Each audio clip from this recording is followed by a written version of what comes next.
In the last week of April 2023, a group of Bitcoiners descended on Washington, D.C. to discuss the benefits of Bitcoin. Let's take a look.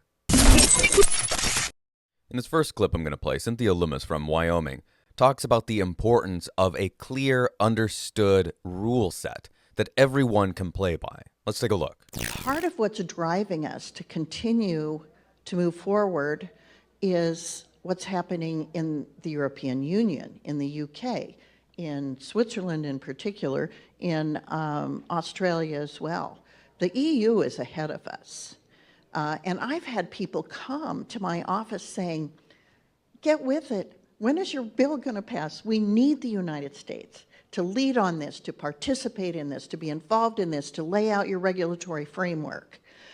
So their desire is to see us join them so we have a globally understood network. Cynthia is talking about a clear set of playing rules that everyone can abide by.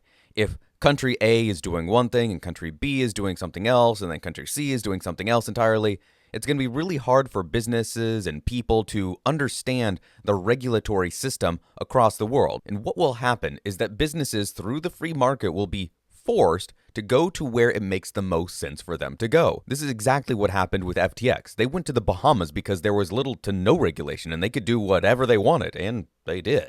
In this next clip, Jack Muller of Strike talks about the importance of the U.S. to adopt this technology.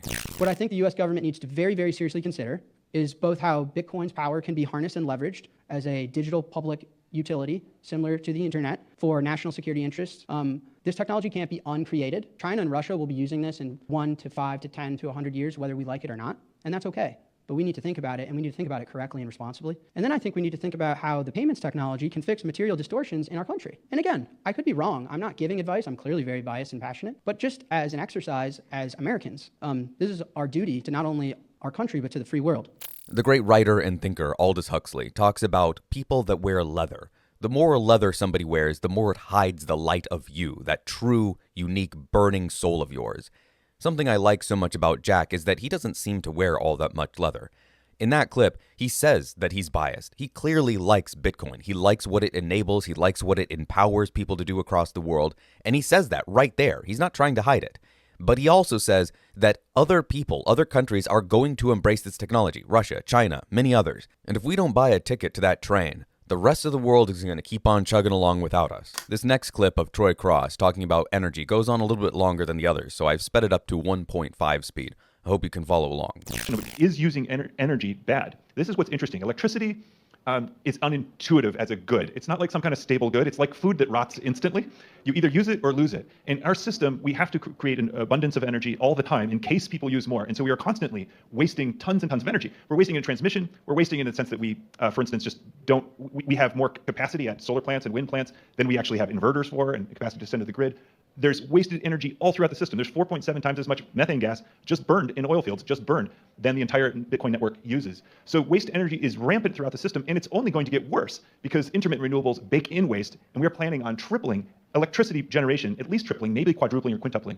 Electricity generation in this country over the next couple of decades, I mean, extraordinary moonshot kind of endeavor we're engaged in, with renewable sources that build in tons of waste. And when you see this, that's why you see the IEA's recommendation that we multiply flexible loads by tenfold by 2030 and 20-fold by 2050. If you've got a dam or a bunch of wind farms or a nuclear power plant, that energy has to go somewhere. If it doesn't have somewhere to go, your light bulb, charging your car, your computer, your ASICs, then it just goes away. Imagine energy kind of like steam. You got a big pot of boiling water because you use the steam for something, and you're grabbing handfuls of the steam. You use it for a little bit of this project, you use it for a little bit for that thing.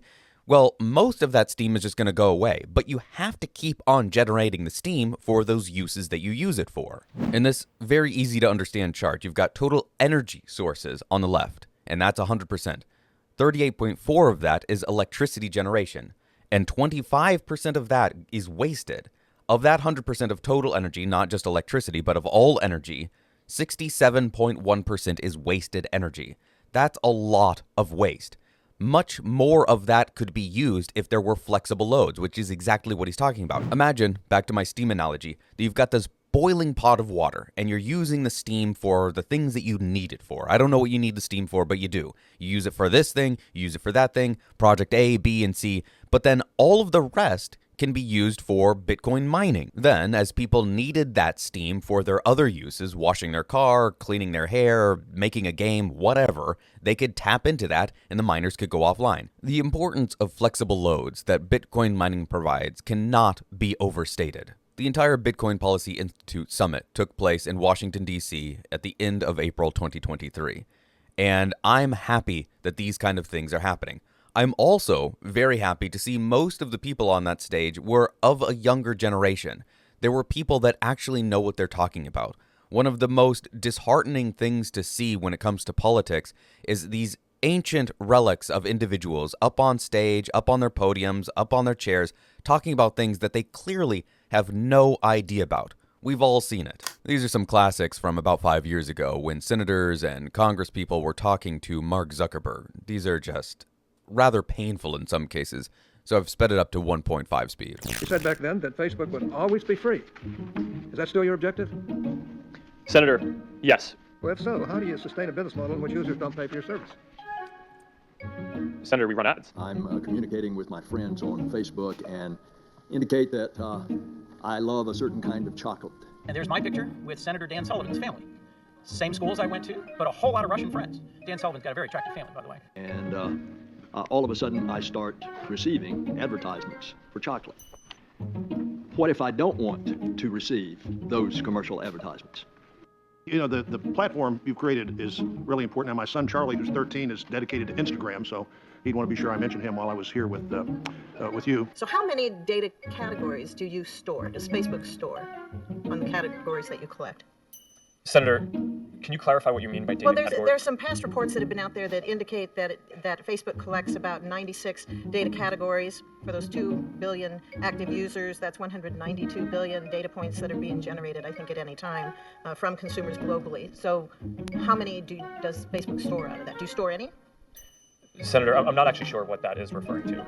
I could pull up other examples where politicians are talking about video games, cars, guns, you name it.